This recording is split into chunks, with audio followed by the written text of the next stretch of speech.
Good morning, everyone. Dr. Duncan, Dr. Jackson, thank you for allowing me the opportunity to present this morning.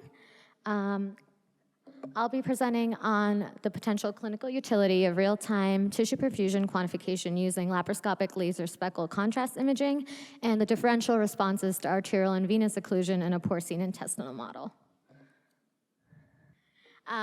My name is Saloni Mehrotra. I'm a current surgical resident at the University of Buffalo and currently working as a surgeon innovator in residence at Active Surgical. So anastomotic leaks are a large cause of morbidity and mortality in gastrointestinal surgery and is thought to arise from, sorry, I'm having some difficulties. Go back to the last slide. Oh, yeah. All right. Anastomotic leaks are a large cause of morbidity and mortality in intestinal surgery and is thought to arise from inadequate tissue perfusion. So the intraoperative assessment of anastomotic perfusion is thought to be of great importance to determine optimal clinical outcome. Laser speckle contrast imaging is a new emerging technology that allows for real-time visualization of tissue perfusion in a dye-free, repeatable manner. The image to the top right shows how the technology works. It uses the backscatter from laser coherent light from moving particles, in this case red blood cells, to create a dynamic interference pattern, and this pattern is then processed into a tissue perfusion color map. Color heat map that shows areas of high and low perfusion. The video to the bottom right will show a video of small bowel as it's being seen under laser speckle contrast imaging with intermittent clamping. Areas in red and orange will be areas of high perfusion versus areas of blue and green are areas of low perfusion. So with this study, we were hoping to report on a novel prototype of quantification with regards to this laser speckle contrast imaging technology that correlates the color on the perfusion color map with a numerical value, and then to use this quantification value to distinguish between perfused watershed and ischemic regions of bowel, as well as to show the dynamic changes that occur in tissue perfusion with arterial and venous occlusion. So for this study, we used ActiveSite. It's an FDA-approved device that combines both laser speckle contrast imaging technology as well as ICG fluorescence angiography in a laparoscopic form factor. It consists of the imaging module that sits on this image to the left, right between the existing camera and laparoscope, and allows to toggle in between visualization modes that augment the surgical video to show either ICG or laser speckle contrast imaging. The image to the left, to the right, shows the four visualization modes. In image A to the top left, you can see the RGB white light mode. B shows the ICG mode, and then C and D show the laser speckle contrast modes in both contrast as well as overlay in D. So for our experimental setup, we used a loop of porcine small bowel that was randomly chosen and then stapled at the 12 o'clock position, and then we devascularized the mesentery for about 4 centimeters radially from that stapled bowel edge to create a continuous gradient of bowel ischemia. We then predetermined areas of perfused watershed and ischemic bowel to quantify measurements over those areas. We then observed this same loop of bowel under the laser speckle contrast imaging technology, which can be seen to the right. And using this technology, we then ran the algorithm over, sorry.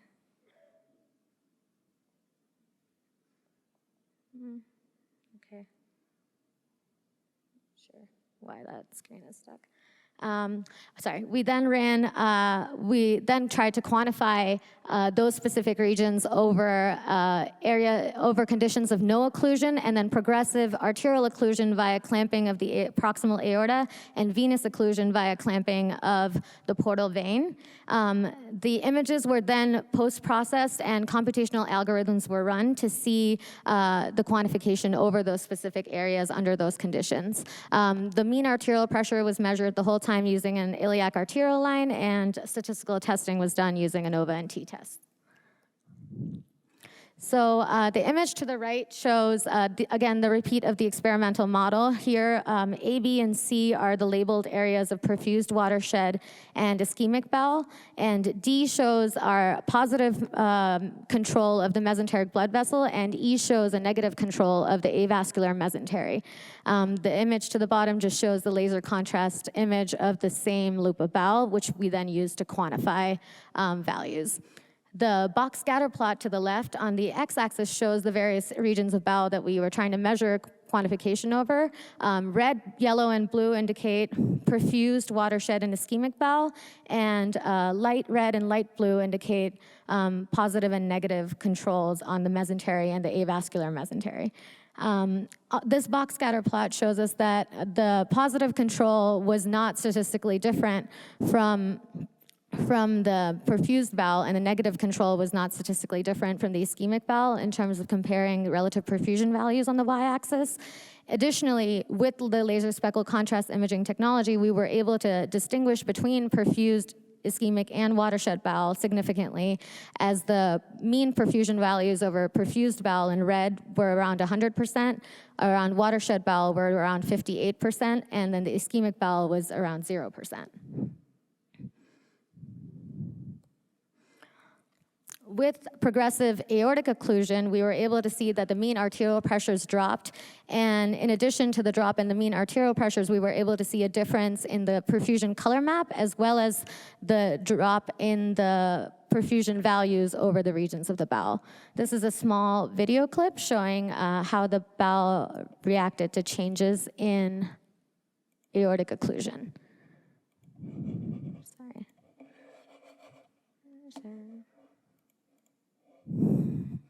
Sorry, maybe, there we go. So this shows the perfused loop of bowel with progressive arterial occlusion, and then complete arterial occlusion. Similarly, we did the same thing with venous occlusion with a progressive clamping of the portal vein, and similarly, the mean arterial pressure did drop, and there were changes observed to both the perfusion color map as well as the perfusion units that dropped concordantly. And this is, again, a short video showing how the color map and the numbers changed with change in portal venous occlusion.